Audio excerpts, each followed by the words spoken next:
he's got so much football ahead of him. You're just starting to scratch the surface. It started in the spring. Really had a great preseason. A great preseason, and really impressed.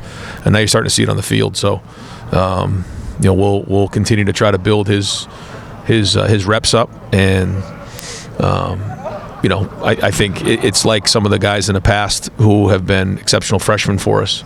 They played some early on, and then when November hit, in times we need them the most, they stepped up in a big way. And I think about Garrett in the rivalry game. I think about the same thing with Chris. We had that block punt and then those 2 touchdowns, and then I think about Marvin and Emeka in the Rose Bowl that one year, and Carnell's on that same path. So we'll see how it shakes out, but he looks like he's ready to roll for November here.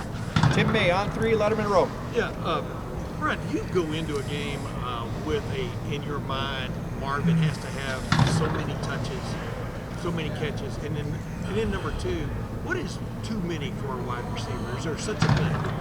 I would think if you would ask a receiver, they would never say that there's too many. I think they always want the ball, but no, you always want to make sure that they're featured in the offense. What is that number? I think it's different based on what you're seeing defensively, what the opponent is doing. But that's why we spend so much time game planning, trying to figure out how that all that shakes out, and how all pieces come together. And then sometimes you may design it a certain way. For instance, last week we had several plays designed to go to the tight end. It didn't quite turn out that way. So, but a lot of plays that we have are, we keep personnel in mind. Over to the left, Bill Rabinowitz, Columbus Dispatch. Ryan, I hesitate to ask you because I think I can predict your answer. You guys are number 1 in the rankings. Does it mean anything to you? What is it? Does it have any impacts at all? No, 0. No, we don't. It means we've had a good start, but our first goal was to win the first game. Then the next goal is to win the next 10, and then we have a few after that. And so, none of those goals have been met other than winning the first game. So, we got a lot of football ahead of us, and we just got to go to work, and we'll look up at the end of the year. Our goal is to be the number 1 team at the end of the season.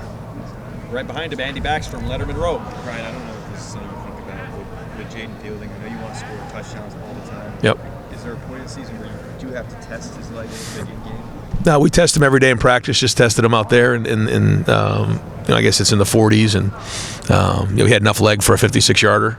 Just missed it in practice, but no, he's quick. He has the leg, and there were 2 opportunities in the game last week that I really wanted to get. That was right around the 34, I think, maybe the 36, and we got pushed right out on the sacks, and so we got to do a better job there. But those were opportunities to make it a 2-score game, and would have definitely given him an opportunity there, and he's got to be ready this week. Over to the right, Bill Landis, the podcast. Ryan, we saw Hero Canoe make a pretty good play at the end of the Wisconsin game. Just how much opportunity is there for guys like Hero, younger players, to kind of rise up this time of year? Do you need that to help keep the more established guys fresh during the stretch? Yeah, for sure. And when you have an opportunity, when you flash like that, you get more opportunity. And Hero got put it in the big spot in the second half there, and showed up in a big way. Made a nice play on I forget the down, but it was on a run play. It was a second down, and that was a huge play in the game. I think there was a little bit of momentum going on right there, and he made a nice play. So when you do that, you just build trust with your teammates, and then you're going to have more opportunity to prove yourself. So, everybody has an opportunity every day in practice to prove themselves. And then when you get into a game, when you do that, you're going to get more opportunity, and that's an example of it. Nathan Baird, Cleveland.com. Right, going back, I guess, before last season, you had expressed some hesitancy about what you did in the portal with cornerbacks because you're kind of trusting the younger guys, I guess. This year, you're bringing Davison, the domino effect of that has been pretty positive. What was different about that scenario from your standpoint? Maybe what was different about Davison that you guys wanted to? Well, I think when you look at that class that came in, we had Jordan, we had Denzel, J.K. Johnson. They were highly recruited guys that came in and wanted to play, and I just felt like at the time if we were going to bring in a bunch of guys, it really could create an issue there. And but then after this past season, just looked at it and felt like the numbers, we needed to bring in somebody experienced, and those guys really embraced Davison, and you can see he's done a really good job of establishing himself with his work ethic and his play, his toughness, and he's producing. So The quickest way to get respect around here is to go put it on the field and go to work, and he's done that. And we take bringing guys in very seriously. You don't just walk into this program and think you're going to play. There's a lot of work that's put in on a yearly basis. There's a lot that goes on with this team. There's a lot of pride with this team. But the guys that we bring in, we take a lot of time making sure that they're the right fit for the culture of the team. And Davison's been a great fit. Doug Maurice, Kings of Columbus. Ryan, your defense and Rutgers' defense are as good in the country as anybody of stopping explosive plays. Does that factor in at all to an offensive game plan if the defense is good at stopping those? And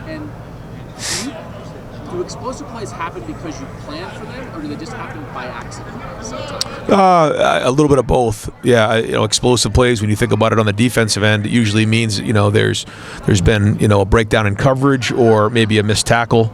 On the offensive side of the ball, certainly, there are plays you try to design to create explosives, but many of them come up just by, good execution and making guys miss out in space. So, I think about the run that we had. That was the explosive one that made it a 2-score game against Wisconsin. It ended up being an explosive run, but that was just an inside run play that was well executed. So, to answer your question, a lot of it is, executing things well, getting your playmakers the ball in space. But then there's times where, you got to design plays to do exactly that.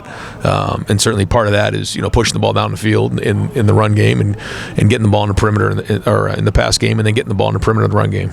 Great. Coach, thank you very much. All right, guys.